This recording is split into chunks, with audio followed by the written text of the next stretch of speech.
Hello guys, nandito tayo ng tahong, ginisang tahong sa kamatis.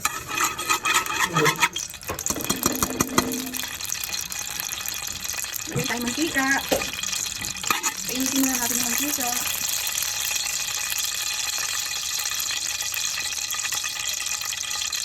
Lahin ang luya. Lagyan sa bawang kasi ang luya matagal. Ang luto. Pag inuna mo yung bawang, matutulog natin yung bawang. Hello pa luya. Kaya luya muna. Hanggang sa maging brown.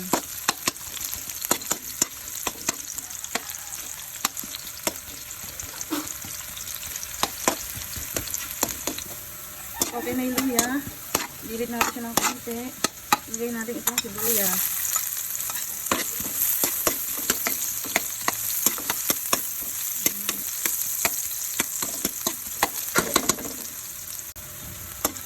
Ilagay na natin itong bawang. Dilit din natin siya.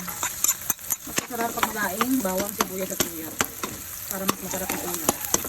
Mas masarap pag madami lang yun. Isa ka ulam.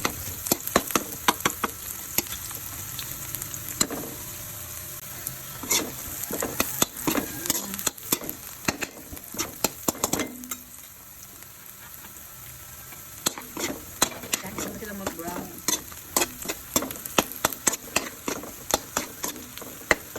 Tapos lagyan natin ng patis. Guys, patis. Paano kita gulog ang ulit ng patis? Ang papaalat naman patis.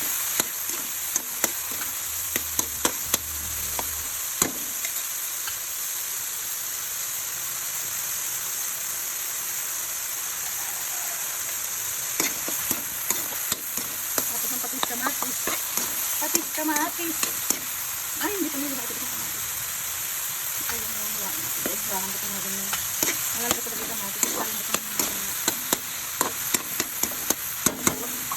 Tapos pa natin yan. Para mabilis maluto ang kamatis. Tingnan natin kung okay na kamatis. Kasi sarap sa tahong guys, maraming kamatis.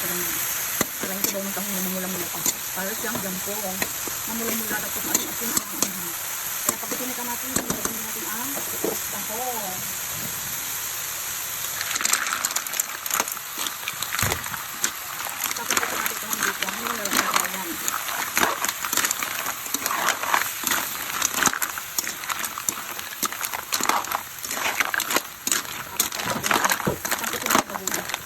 Ang ulam guys, sinasang ko siya na pagka-sinasawon na guys. Para mas magandang naman guys. Ang kutin ng mabuhay kahit anong ulam. Hanggang nga ikakasarap ng ulam pagkasangkot siya. Ayan, takpan muna natin siya. Ayan, check natin kung ano. Ayan, takpan siya guys.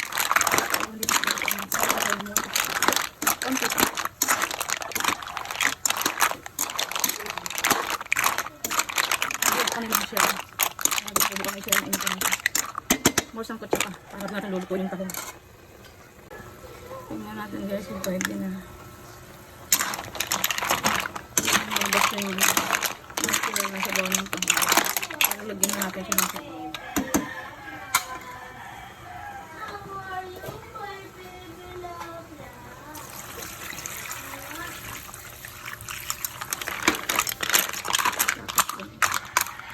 Natin siya, pakuloyin natin siya ulit.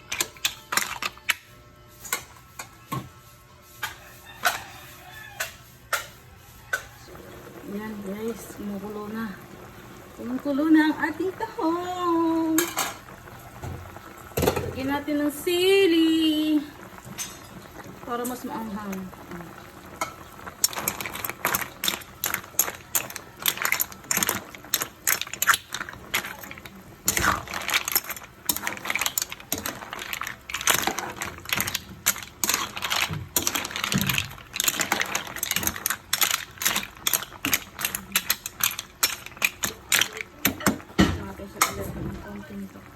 Takpan tayo sa pangkulo.